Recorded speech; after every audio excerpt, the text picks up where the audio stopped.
Good morning, Knicks Nation. Today is Thursday. It's the 22nd day of June 2023. I hope you're all safe and healthy today, that your family is safe and healthy, and that the needs of you and your family in terms of food, shelter, clothing, as well as health are being met today. Blessings upon those that work in the healthcare field who, along with the first responders, are out here every day saving lives. Blessings upon those that pick up garbage for us to keep places clean and disease free, and those also that make deliveries for our convenience. Double blessings on the men and women that are out here trying to help rescue, recover, and deliver the teenagers and children who are the unfortunate victims of child molestation and pedophilia. People who also are the victims of prostitution and child prostitution, pornography and child pornography, human trafficking, and sex slavery. Double curses on the perpetrators of all of these things. Double curses on those who profit from these things. And double curses on all the perverts that create the demand of which other perverts provide the supply. Finally, double blessings on the homeless. There are nearly 600,000 men, women, and children homeless, mostly children in the United States of America today, and millions around the world in similar or worse conditions. Blessings upon them, for theirs is the kingdom. As an aside announcement tonight, I'm going to be doing a live stream at the NBA draft. We're going to be doing a live recording at that time. I will put it out. It's going to be I'll probably start it around 8 o'clock. It's going to be going during the draft, and we'll be following the draft. The Knicks are not officially involved in the draft, but there should be some fireworks at the draft tonight, just in general. What is Charlotte going to do with the second pick? What is Portland going to do with the third pick? We're going to find out all of these things. Now, I didn't respond last night by putting the live stream out because as you guys might know by now, some of you should, I don't get involved with overreaction and initial reaction, which are generally the same thing. Some of the Knicks fans are the best in the world, in my opinion, but some of you are the absolute worst, the lowest, the bottom of the barrel. You can't wait to pick, to point fingers at your own team, to blame your own team, to down your own management, then use any excuse. I mean, if the wind blows in any direction, it's an excuse to fire Tom Thibodeau.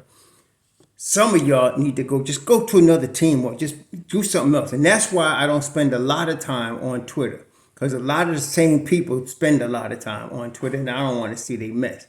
But let's just talk about what happened yesterday. I try to tell y'all, some of y'all listen, some of y'all don't.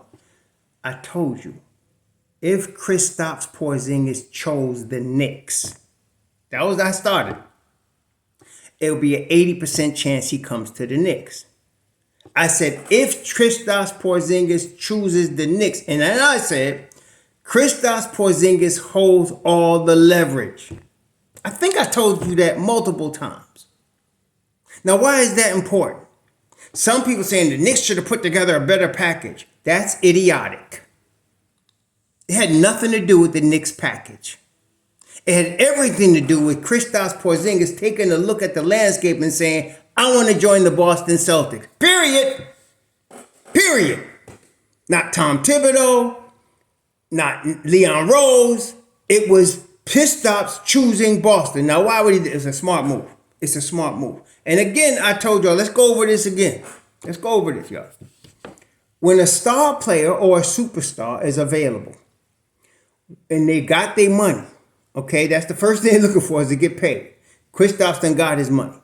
So his money is not the big option. He know he's going to keep getting his money. Where can he win? That's what he's looking for. No guy wants to come to a team where he's got to be the savior to save the team. Some people want to know, why couldn't the Knicks get star players in the past? Because some of the attitude which came out in Knicks Nation, who's going to save the Knicks? No player wants that mantle on his shoulder. Not LeBron, not Michael Jordan. Nobody wants to say, I'm the savior that's going to save your franchise. Nobody wants that. Okay? What star players want is a culture, an organization that they know is tight, that has a plan, and most of all, they want to look at a team and say, Dad, they'd be a chip team. They'd win a chip if I was on that team. Like they're just me away from winning the championship. That's what players look at. Kristaps Porzingis saw the Boston Celtics in the Eastern Conference Finals. And he said, shoot, you put me at the 4. We win this thing. That's what he was thinking. And that's why he chose the Boston Celtics. It had nothing to do with the Knicks. Okay? Some of y'all need to listen. And some of y'all need to stop being ready to crap all over your own team. Or just go root for another team. Because I hate looking at it. Be honest with you. That's why I said I don't spend a lot of time on Twitter. And I definitely don't be answering stuff right when it happens. Because people generally overreact. Oh, the Knicks mistakes are piling up. And all kind of idiocy like that. I don't do that because I try to be reasonable. Which I know is difficult sometimes in Knicks Nation. And I wait. Because everybody's emotional right away. Okay? Half of these people out here talking to the same people that said we don't need Kristaps Porzingis. Anyway, so Kristaps chose Boston. The thing that's going to mess Boston up, though, is they let Marcus Smart go. That's like the Knicks trading Jalen Brunson. Really, it is. Marcus Smart is he's their best perimeter defender, and he's become a big-time clutch shooter. That was a big loss. That right there is going to make, I told y'all, everybody was tripping about how the West is and talking about Phoenix. Nah, it's Denver, then Memphis. And especially when Ja gets back. It's Denver and Memphis. Ja Morant next to Marcus Smart. I'm telling you, Boston just messed up. So they're going to try to get this thing done with KP. The deal is done. So it's Marcus Smart going to Memphis, KP coming to Boston. Boston is also sending two other players, Danilo Gallinari and another Muscala. They're sending out that. And then there's 2 first-round picks from Memphis going to Washington. So it was a good deal for everybody around. You got to acknowledge a good deal without worrying about how your team messed up. Your team didn't mess up. This is Kristaps Porzingis' decision, and it was his to make, and it was a smart move. If I was going to choose a team aside from the Knicks for him to go to, it would be Boston, for just what he said. So you're going to see him start at the 4. You're going to see Tatum start at the 3, Jaylen Brown at the 2. They probably bring in either they got 3 guards now. 3 nice. Still got Derek White, Malcolm Brogdon still there. Peyton Pritchard's gonna get more time now. So they got a nice squad. They got a nice team. And then you're going to see Al Horford or Kendrick Williams III starting at the 5. And they're going to be really good. Okay. I'm not worried about them though. As a Knicks, I'm not. I'm not worried about them at all. Okay. Not at all. They're good, but so are my Knicks. So are the New York Knicks. So I'm not worried about them. So with that in mind, what we heard from Ian Begley yesterday on a strong tip, on the strength, was the Knicks' interest in Zach LaVine. So we have to look at Zach LaVine. Now, he wasn't one of my top dogs, but I told you that even he would improve the Knicks. If they're interested in him, we got to look at it, okay? So, and I tell you, he's not one of the guys I've been mentioning. I've been mentioning KP as my number 1, Jeremy Grant, Siakam, and OG Anunoby. And you know what? I'm not sleeping on any of them at this time. Really, the only reason Siakam and OG ain't been moved yet is because Masai Ujiri is being ridiculous, and that's why nothing has happened.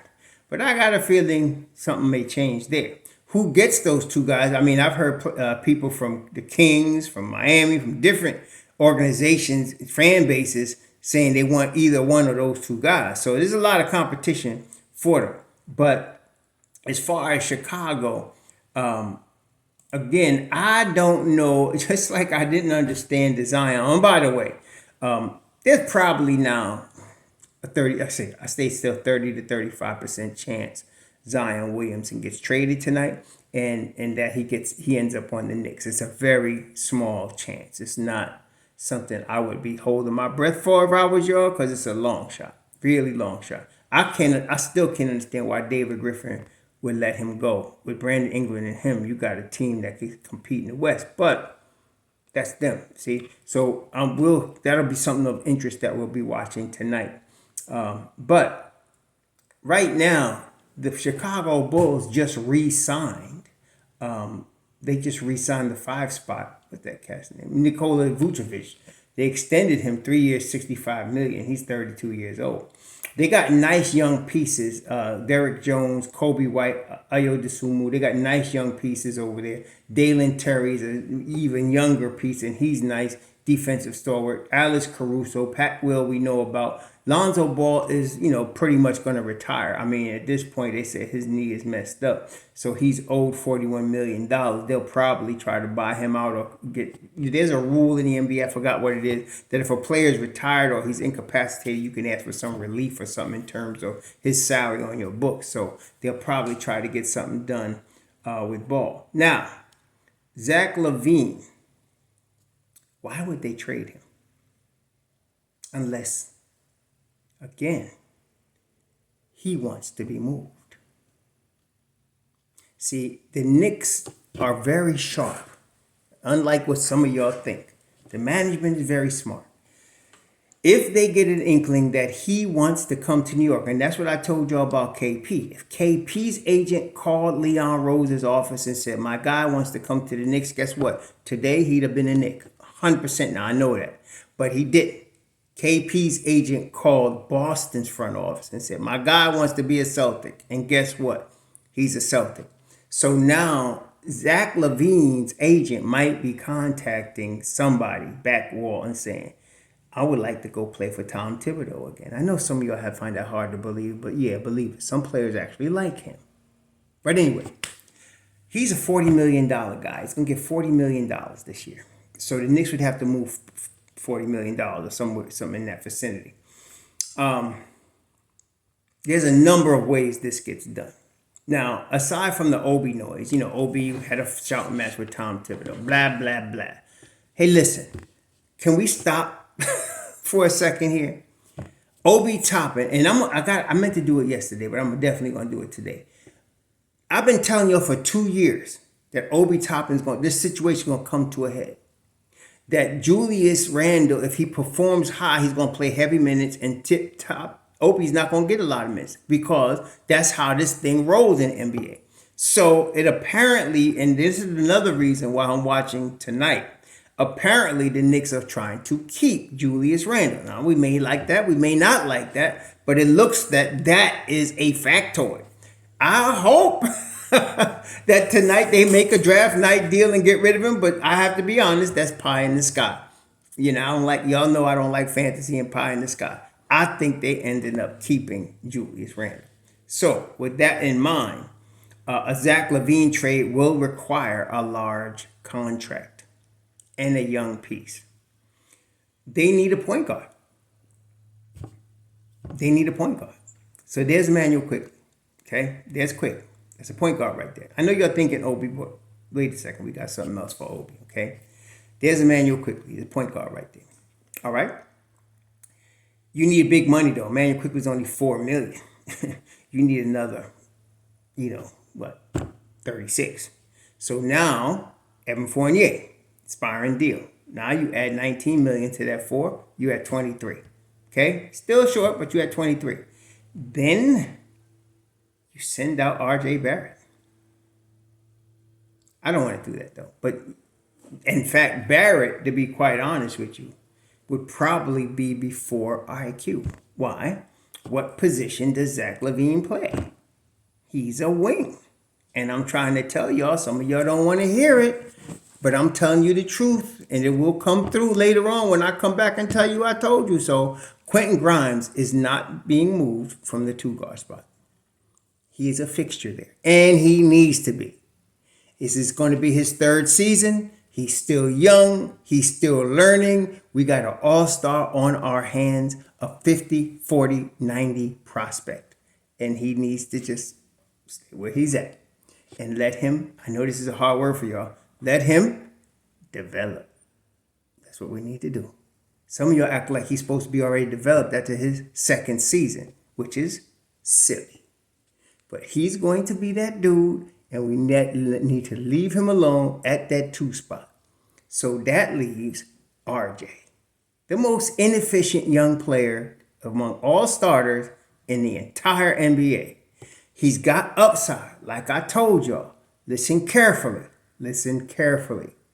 There's a difference between future value, which is RJ, and he's going to be really good in the future, and present value, which is Zach LaVine, who's better than RJ right now. I mean, today, in 2023, he's a better basketball player than RJ Barrett is.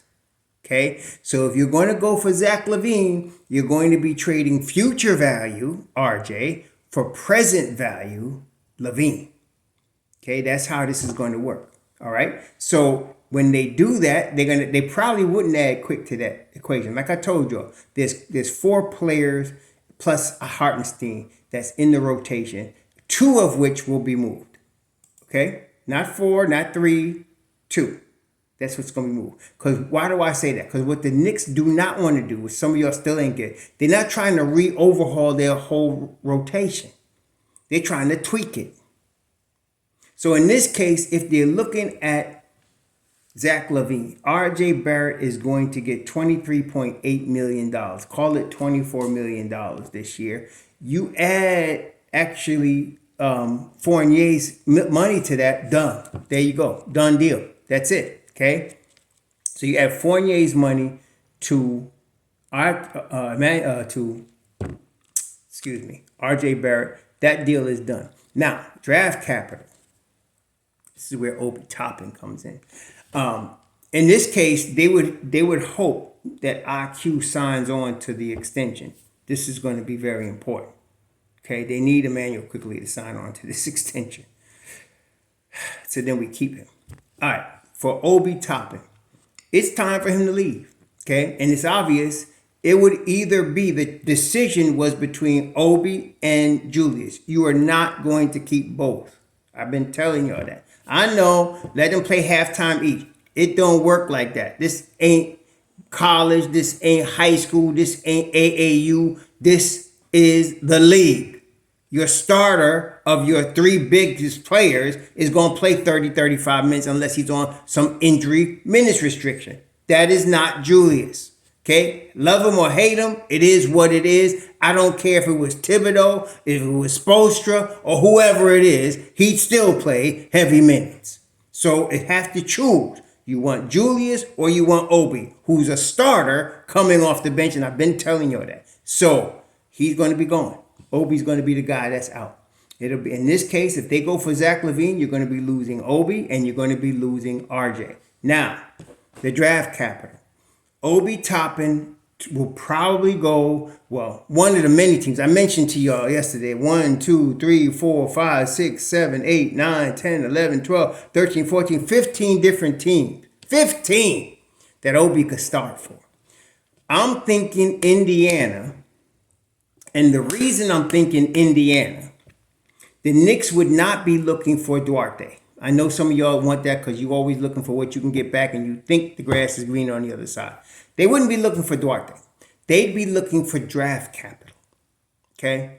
They'd be looking for draft capital. So you send in Obi to Indy, you want back a power forward that you can that you can put into the rotation, hopefully. You already got, remember, Jericho Sims, who I believe can play the 4.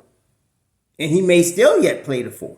But you can get another one in either Jalen Smith or Isaiah Jackson. Jalen Smith's contract is $5 million. Isaiah Jackson is closer to $2 million. If you get Jackson and you get draft capital back, the 2 first-round picks at the end of the first round, the 27th and 29th or 26th and 29th, get them 2 number 1s. Send them to Chicago. Done deal. Okay, there you go. 2 number 1s from Indiana to Chicago, RJ Barrett, and you got Evan Fournier's contract going over there. Now you have Isaiah Jackson or Jericho Sims. I ain't sleeping on Jericho. Jericho's our dude. We drafted him. I want to see him step in for Obi at that 4 spot. He would love the 15 minutes a game. Unlike Obi, because Jericho's not a natural starter in the NBA. I think he would fit very well there. So that's that. But you put him there. Now you got a mob deep of Hartenstein. Let's call it Isaiah Jackson, or Jalen Smith. You got Josh Hart. You got IQ. And I'm hoping they find minutes for Deuce. But that is your Mob Deep. To me, when you lose Toppin, you kind of lose Mob Deep, in my opinion. But I'm hoping against hoping. As long as we keep quickly, we got a piece of it still there. So there's that. Then your starters would be Zach LaVine, Quentin Grimes, and of course Brunson at the point guard and the wing, and then you'd have Mitch Robb, and you'd have Randall at the power forward in the 5 spot. That would be your team. Now, just that, I would have loved to be able to keep Obi, but realistically we cannot. So, gotta be real about that. So just that though, just that alone, this team is a 50+ win team. Okay, because you got your core group. I would love to keep RJ, but in this scenario, if you're going for Zach LaVine, that's not going to happen. They're not going to be able to keep. LaVine is coming here to start, and I'm telling you, they're not moving Quentin Grimes from the 2 guard spot. They're not going to do that. Okay, so there you go. Now, there are other options, but again, it depends on the Knicks moving Randall. Really does. Depends on the Knicks moving around. I can't, and at this point, I don't see it happening. Like a Siakam would be in place of Randall. Okay. Grant could go for Randall. Zion, Randall would be the guy in those scenarios. When you talk about a Zion, a Jeremy Grant could go for either RJ or Randall, but he coming to the league playing the 4 spot. And then you got, again, Siakam's a 4. Who also plays 5 sometimes. He's kind of like Kristaps a little bit, except he's more durable, I think. But yeah, there's that. So all of those guys would be for Randall. OG, that's be for RJ. LaVine, that be for RJ. Okay, both of those guys. Again, another reason they're not letting go of Quentin Grimes is his contract is only $2.4 million. $2.4 million. No, they're not. The Don ain't stupid. You talking about $2.4 million? Yeah, he's keeping Quentin Grimes and he's keeping Deuce McBride. 2 talented players, very cheap. So you're keeping those 2 guys. And you're going to keep Jericho Sims if you can, because you got him signed for $2 million a year for the next 2 seasons. So they're set. That's why I call them untouchable this year. But with regard to RJ Barrett, his new contract kicks in this year.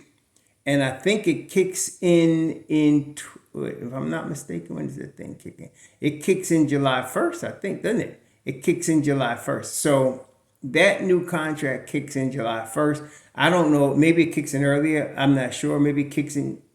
Yeah. Poison pill until July 1st. That's what it says here on Spotrac. Spot right, whatever it's called. Yeah, trade restriction. He cannot be actually traded until July 1st. And so if there's a LaVine deal involving RJ, July 1st is your date that you would get that deal done. Yeah, that's your date. Now, if you're trading Obi Toppin, okay, you're going to, let me go back for a second. If you're trading Julius Randle, you're keeping Obi Toppin. So in other words, if there is a Zion deal, Obi's not being dealt. Because now you have a solid 4, and especially with a Zion that can back up Zion, who's definitely going to need a minutes restriction. Okay, so you're going to probably have Obi starting at the end of seconds of back-to-backs. He's one of those guys that needs the minutes restriction. So you're going to work with him, and therefore Obi's going to get a lot of time, and they need to keep Obi. And I think Obi will be happy with that. If they're not keeping Randall, a sure sign would be if you see them trade Obi Toppin. Then Randall is staying, period. Okay? And that's another reason I'm watching for tonight. Because if the Knicks were trading Obi to an Indiana, I'm expecting some first-round draft capital from Indiana. This deal might already be in place because the Knicks have been working people out, and they're going to be, and I know they're doing due diligence, but they're going to be at the draft tonight. They ain't wasting their time at the draft. So something's going on. So they might get some draft capital. And that's what I would be looking for. Detroit's another destination, possible destination. I kind of favor, I like Beef Stew. They call him Beef Stew. His name is Stewart, right? But he's on Detroit. I like Beef Stew, man. Beef Stew, cool dude, and he plays defense and he hustles, and I like Beef Stew. He's just one of my guys that I favor. He's the guy that we went after LeBron, and LeBron, I know LeBron big and strong and all that, but I'm gonna tell you something. He ain't want to mess with no Beef Stew, man. He ain't want to do it. So that's Isaiah Stewart. He's a $5 million guy. So that would be an even trade. But I think the Knicks, would get draft capital for Obi from Detroit if that was the case. So we'll see what happens. Yeah, because Beef Stew was starting at center for them, but now they got Wiseman. Beef Stew can play the 4 or the 5. Now they got Wiseman, but that's just me. More than likely, though, it looks like Indiana to me because of the draft capital that they have at the end of the first round. So we'll see. But I think Obi's going to be on the move. Don't worry about this KP thing. It was KP that chose Boston. Next move, if we're looking at LaVine, and Bagley been pushing that a lot. Yesterday he was pushing that. So, and making scenarios and stuff. So if a LaVine trade gets done, it means RJ, which means it doesn't get done until after July 1st. That doesn't mean they don't have anything in place already. That's how these things work. So we'll see. But anyway, calm down, Knicks Nation. We good. Don't worry. Teams are going to make all kind of moves to get better. That's what they do. But the Knicks are good. We'll be all right. All right? Y'all enjoy yourselves. We'll see y'all tonight about 8:15 at the draft. Sure.